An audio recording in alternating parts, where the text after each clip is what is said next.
What's up guys and welcome back to Monique. If you guys are new here, then what is up? My name is Erica. Heya, how you doing? And if you're into the history of the ancient Greeks and the Romans, maybe you're just into the mythology, and maybe you're just here because you decided to pick up the Odyssey and you need a little bit of help, well then this is not only the channel for you, this is also the specific video and the specific playlist for you. You guys are going to want to hit that subscribe button and the bell icon so that you know every single time I post in the future. But on to the topic of today's video, and as you can see from the title, we're going to be giving you a little bit of context for the Odyssey, so let's just roll into it. So this video is specifically context, and the reason for that is because I like to make videos for people who are just starting off their little academic journey. So let's say you walked into a shop and you saw the Odyssey and you were like, fuck it, today is going to be the day where I buy the Odyssey and I'm going to read it. Or maybe you're a student in school and this is your next text. Maybe you're in the UK, maybe you're in the US, and it's, you know, the next semester that you have to study the Odyssey and you just need a little bit of help just to like dive into it. You're like, I should probably know something. That is sort of the stuff that we're going to be covering today for those sorts of people. So if that sounds like you, then perfect. This is going to be very helpful. Do not worry, I got your back. The Odyssey is really not as intimidating as it looks. I know even my copy here looks very, very scary because it just looks like a really serious book. And so people might think that it's probably a lot harder to read than it actually is. It really is not that difficult. It is not just for classes. It is not just for big readers. Anybody can absolutely dive into this. I would say you've got to think about it more like fantasy. And if you're a big fantasy reader, even if you're not, if you just like Lord of the Rings or things like that, then you will love the Odyssey. It's a fantastic book. You know, I loved it. The first time I read it, by the way, guys, I knew zero context. I didn't know anything that I'm about to say in this video. I just picked it up when I was in rehab when I was 16 and just fell in love with it. And by the way, yes, you did hear that correctly. I was in rehab at 16. Lol. So this video is really, I'm aiming it at like my 16-year-old self and what I wish that I had known before diving into it. But it doesn't change, by the way, whether you know this or not, it doesn't change if you can read the book or not. Just in case you read it for the first time and didn't know this, I did too, so don't worry, it's totally fine. But the way I'm gonna be structuring this is that we're gonna start with more so the context of the book itself, so the author, the time period, you know, all of those sorts of details. The Iliad, maybe just a little bit of that. Then we're gonna go into who the main character is, because that's obviously kind of important if you've never met him before. If this is the first time you're picking up mythology and you don't know who the main character is, I got you. And then I'm going to be going into a little bit of like how the book is structured and all of that sort of stuff. So that's how we're structuring this episode, so why don't we just get into it. So the Odyssey is named after its hero Odysseus, which I feel like is kind of self-explanatory if you know the name Odysseus. If you didn't know that, that is where we get the word Odyssey from. And it is actually the second epic poem that we have from Homer. So the first one is the Iliad, the second one is the Odyssey. And much like the Odyssey, it was split up into 24 books. So by books, I mean chapters. So this is 24 chapters long. Just so that you know that anytime a historian says book one, book two, anytime you see my episodes, because they're always named Odyssey book one, we just mean chapter. That's all that means. Don't overcomplicate it in your head. We don't mean like this, and then there's a sequel to that, and no.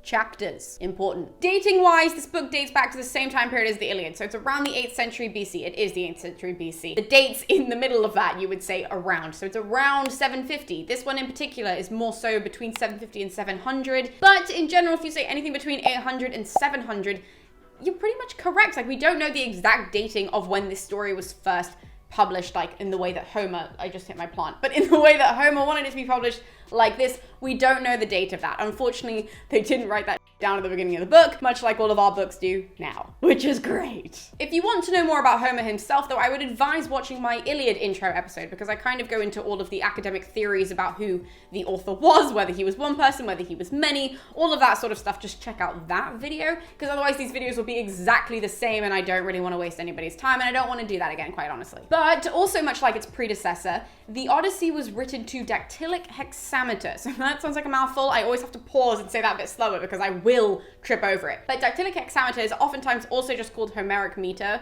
Now, what does that mean? Basically, the book wasn't actually designed to be read. It was designed to be performed.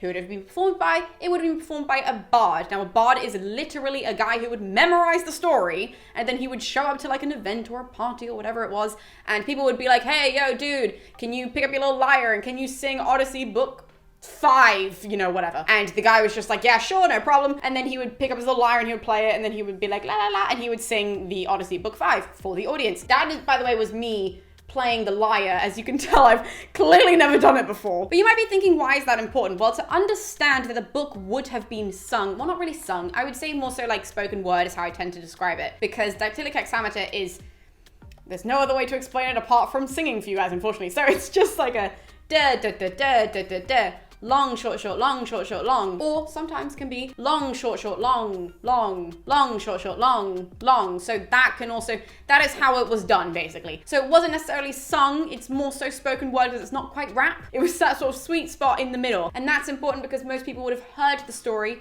rather than read it, okay? So knowing that people would have heard this is important because there are lots of phrases that are repeated, which is oftentimes for the poet who was singing, the bard who was singing it. It's easier to remember those sorts of things, so we have little epithets for people, that stuff, because it was oral, right? This is just the first time it was written down. Homer's version is the only one that we have that survives, the earliest one even that survives. There could have been others, we don't know. But this story existed for generations before that because this is dated to about the late Bronze Age, so that's what?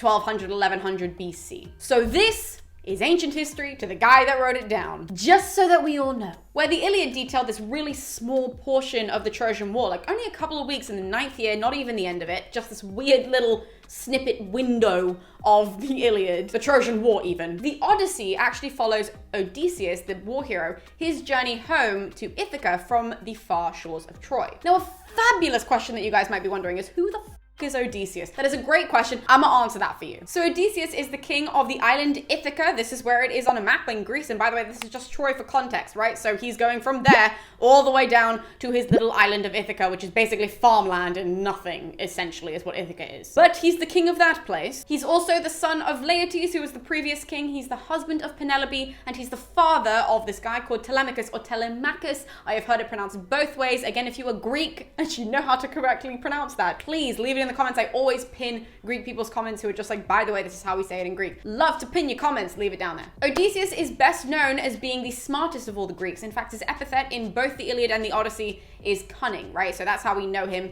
This book does it a little bit differently. This is a new translation. I wouldn't read it first just because this is the first time I've seen it done differently, but either way. He's also the guy that had that night raid in book 10 of the Iliad, right? You guys can watch that. I'll be linking it up here and also down in the description below. He has that famous night raid where he goes to the Trojan camps and he just tears it the up. It's an amazing scene, okay? Definitely would recommend if you have to read one book in the entire Iliad, read that one. Funnily enough, Odysseus is also one of the only, I think the only mortal reason as to why the men end up having to go and fight in Troy in the first place. You might be wondering, how the did this one random dude from this tiny ass island in the middle of nowhere have that much impact on the story? Well, let me tell you. So when Helen, who was the most beautiful woman in the world, right? When she comes of age and she's gonna get married, all of the kings of Greece go to court this woman because they want to win her hand because she's hot, okay? Now, when they're all competing, Odysseus correctly realizes that everybody's getting like a little too territorial of Helen. And he's like, this isn't gonna end well. So he decides that all of them are going to make an oath. They're gonna make a pact, right? And he says, look,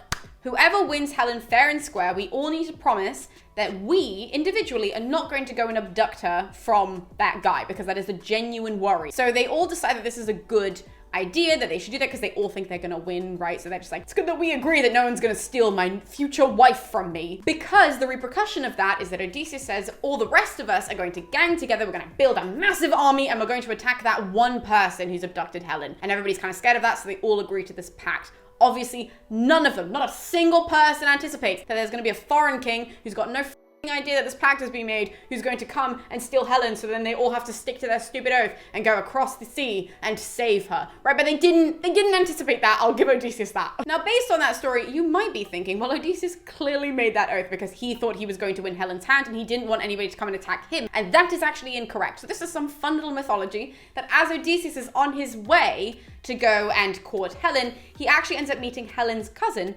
Penelope, and she is also of age, so she's off to get married and she's gonna have her own courting. But obviously, you know, like all the like top tier kings of Greece, they've all gone to go and court Helen. So Odysseus sees this, he goes to try and court Helen and he's like, you know what, this Penelope was way hotter. And so by this point, he's already like mentally tapped out and he actually abandons the whole games dedicated to Helen and to her hand and goes to Icarius, who is Penelope's father, and asks for Penelope's hand for marriage, and he ends up competing for her. He wins, and they are like the cutest power couple in the entire world. Like, they deserve each other, they are just as smart as each other. This is genuinely, like, as we go through the series, guys, you will see me fangirl so much over Penelope and Odysseus, minus this whole cheating thing. But I must say that that what's important to understand when we see Odysseus sleeping around is that one, contextually that was all different. It wasn't seen that way. And also these are very extraneous circumstances for Odysseus. So I do not appreciate internet hate when people are just like, Odysseus just being this man, he's gonna go and sleep with all these women and expect his wife to be loyal and blah, blah. No.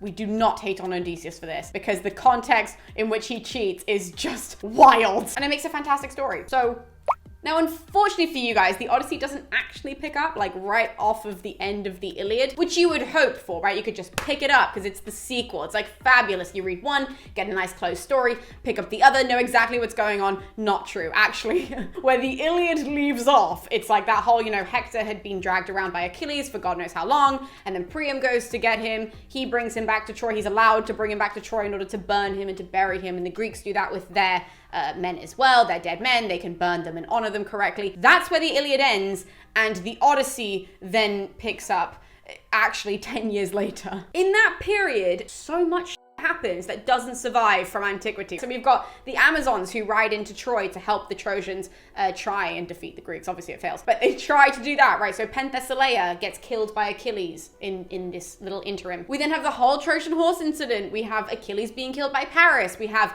Troy literally crumbling, all right? The whole city gets burned. None of that survives from antiquity, but that happens in the period and lots of other stuff, because bear in mind it's been 10 years. That's just the last year of the war. And then we've got this 10-year gap, this 9-year gap after that even, where we have a lot of other heroes make it home and all of this, and that doesn't survive. It's really fun to be an ancient historian. So in the mythological time frame, we've got Troy falls, and then the Odyssey picks up 10 years later, and it doesn't even start with Odysseus. In fact, the first 4 books are known as the Telemachy or Telemachy. Again, the Greek person, correct me in the comments below. So it starts off with 4 books that follow Odysseus' son, Telemachus, whilst he has his own little mini epic journey where he goes from Ithaca, he's inspired by Athena, to go and figure out what the is taking Odysseus so long to get home. Quite honestly, that's exactly what he does. So Athena inspires him to go to Pylos to go and visit Nestor, and then to go to Sparta to talk to Menelaus and to Helen to figure out if they know anything about Odysseus. Odysseus himself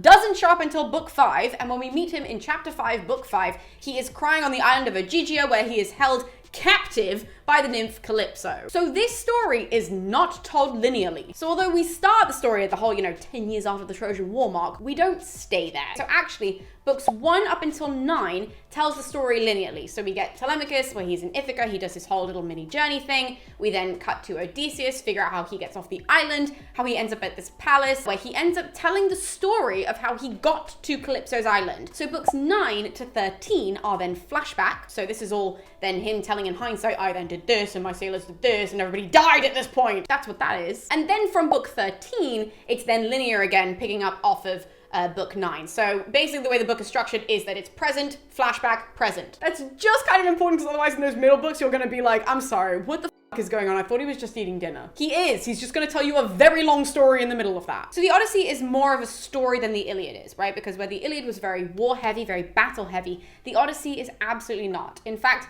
this tends to be the book that people pick up first with the ancient sources, because this is just one cohesive, very long story. It reads like a normal book nowadays. It reads more like fantasy, because it's everything that you would expect from a mythology story. It has the gods, it has monsters, it has some crazy quest involved in it, and these great heroes. Like, this is what you would expect. So if you enjoy that kind of a book, if you enjoy more so a hero's tale, that's exactly what it is, then this is the book for you as opposed to the Iliad. However, and I always say this, that understanding the context from where it came from in regards to the Iliad and where these characters literally were right before the story picks up is always important, because it adds another layer of dimension to the writing. For example, when Odysseus goes to the underworld in book 11, that's a very important scene because he meets these dead heroes from the Trojan War. Now, if you don't know who Agamemnon and Achilles are, because they pop up, their little souls pop up, and they're just like, hey Odysseus, we have some shit to tell you about what happened to us. Even though you can enjoy the scene, you might not really understand the gravity of the actual interaction that Odysseus is having. And I gotta say, I didn't the first time I read it either. It didn't impact the story, but as I read it more and as I read more, surrounding mythology, that does help you really understand why this story is so good and why it survived the test of time and why this is like the first fantasy world that was like made up. Not that the war was made up, that's a whole other argument, but the whole sort of gods intervening and all of this made up for storytelling, right? It's mythology. In addition to that episode, Telemachus goes and he meets Nestor. So if you don't know that Nestor was like this really well-respected counselor of the Greek army, it's going to impact that scene because it won't really hit home as much. And the same when he goes to Sparta to go and meet Helen and Menelaus. Obviously, if you don't know that Menelaus wanting to get Helen back is one of the main reasons as to why they went, the main reason basically. It's a little bit more complicated than that. Obviously, you can watch my Iliad intro in order to understand that whole season because it's like, it's kind of complicated. Bigger than what I just described, but either way. It won't impact the rest of the story, but it certainly won't help you understand the dimensions that are in the Odyssey and what make it so great. But if you don't want to read the Iliad, that's totally fine because throughout this series, I will be trying to help you as much as possible. I will be explaining who all of those characters are, but if there are specific episodes, for example, like little parts of chapters that are callbacks to the Iliad, I will just be linking those direct episodes for you guys because I want to help you guys as much as possible. And maybe hearing me talk about it first will then help you want to dive into the Iliad, possibly after the Odyssey, if you haven't already. When it comes to surrounding mythological characters, a number of them are referenced in this work, just so that you guys know. There are these outside creatures, there are these outside mythologies that are hit home because there are older stories than this one. There are famous stories that happen in the 10 years that we miss out, obviously. So depending on the episode, depending on how thick the episode is that I've recorded, how long it is, depending on if it's actually going to impact the story or not, I will either be referencing them or I will just tell you that it's not worth it and that it's fine and you can Google it if you need to. So I will be trying my best, but we are going to be doing things sort of just as we go along and it will depend on the episode itself. Funnily enough, this is actually why I think that the Iliad is easier to read than the Odyssey, and that's because in the Iliad, whenever they bring up a new character, they tell you exactly who the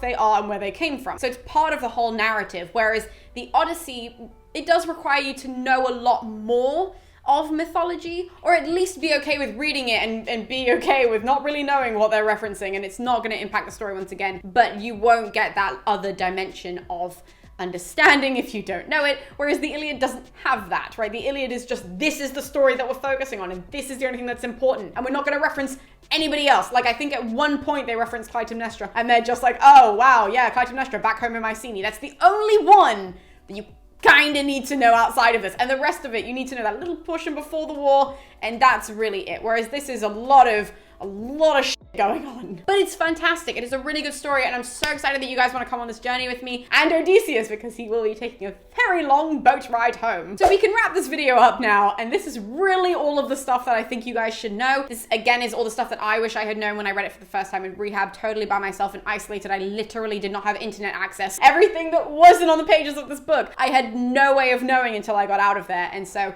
this is just all the stuff I kind of wish that I had known at the time. If you are a classicist though, maybe you're a teacher and you're watching this, maybe you are like a professional classicist, and you think that there's a point that I haven't mentioned that is still very important to know, please leave it in the comments. Again, I really like this whole like community aspect that we're forming here on the channel. I think it's so cute and I love it. I absolutely adore it when you guys leave comments so that other people can learn from you, because if we're constantly learning from each other in the comments, being positive, having this wonderful like reinforcement down there, then it's gonna make this whole experience a lot better for all of us, which is obviously important because I'm not gonna know absolutely everything. So if you know a tiny point that I have missed out, leave it in the comments below. But yeah, thank you guys so much for tuning in, and we'll be seeing you next time for the first episode, the first breakdown of the Odyssey. So we'll see you then.